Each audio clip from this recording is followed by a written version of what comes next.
Hello everybody, thank you for clicking into We'll Fix It team. We must freshen ourselves up for this video.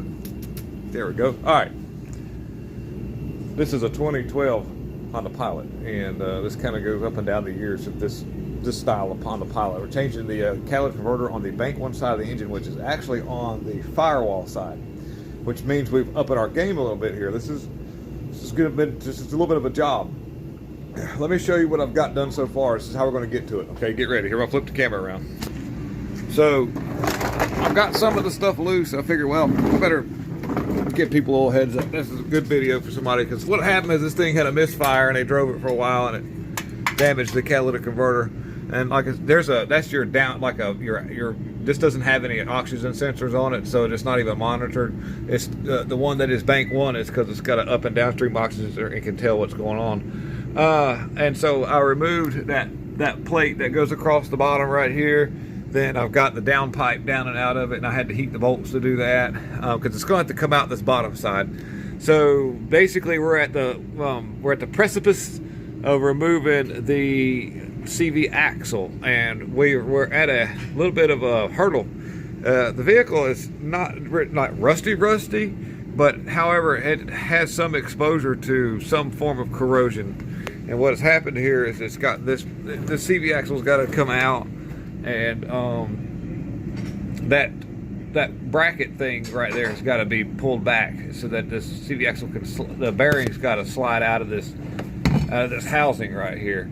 And evidently it's seized up, and so usually under normal circumstances that would just slide right out. And then, yeah, but I'm gonna have to. I've got to be careful. I don't want to break that, because I want to reuse the CV axle if I can. If not, you buy a new one. It comes with this bracket on it. So either way, I don't want to break this though, because I need that.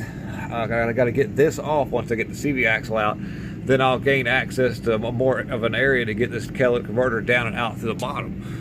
And that's where we're at right now. What I've done is fixed up a little bit of a southern engineering, I guess we'll call it that. But I have to get up to make noises. I've got a ratchet strapped around there. You've seen that. It leads over to a donor truck that I've got parked in here, hooked to the frame up under there. And I've ratcheted it pretty tight. This thing is tight. So I'm going to get the torch out. I'm going to heat that aluminum bracket a little bit and see if I can get it to release. But once I do that, then you've got some bolts at the back, and I'll keep going with the video here. But that's how they're going. The catalytic converter is going to come out from the back, bottom side. Anyhow, all right, that's what I did. I took my torch and I heated it up, and I finally got it to break loose. And I used my trusty extra hand ratchet strap and got it out of there. So now we can move forward with getting I've got to get this bracket here out of the way, and then that shield bolts to the motor at the back, and then we're going to start pulling this thing down. But then there's 4 bolts at the back. I got to get the oxygen sensor off the top of the converter as well. I have to reach from the top side of the engine compartment. So this is where we're at. So let's move forward and eat a bit more. But yeah, thank you. You took my torch out there, and the donor truck, and my ratchet strappy strap. Okay, here we go. Alrighty dighty, so we've got the old one out. You can see some of the stuff, coming loose inside of it there. And, that's the reason why you want to always make sure you keep good plugs, spark plugs, and coil packs. Because that's what damaged this thing. I think the customer had stated that it did run with a skip for a while, and it did come out the bottom. Once I got the CV axle out of there, I've already swapped the heat shield out to the new converter, but it goes up in the hole, and I had to reach from the top to get to the bolts. I had to come in from, I'll make it quick here. Get up. I had to come in and kind of do all the work from the top, but they're 4 12mm nutses.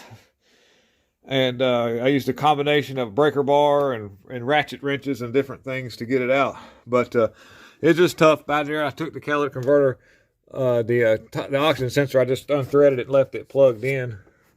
And so, yep, that pretty much done that. And so that's how you replace the Bank 1 catalytic converter on a Honda Pilot that is all-wheel drive. Thanks for clicking in. Peace out.